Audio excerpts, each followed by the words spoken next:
Well, hi. I wanted to show you my train table here.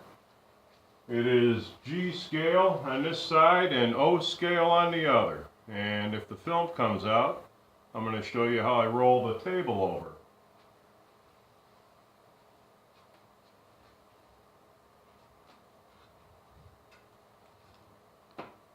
It's 14 feet long and it's 80 inches wide, and it's right to the ceiling, as you'll see.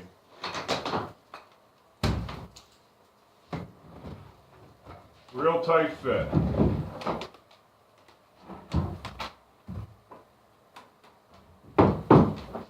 And there it is. I'll put my 4 prop legs underneath it, and it's stable. Hope you like that. That's one you don't see every day.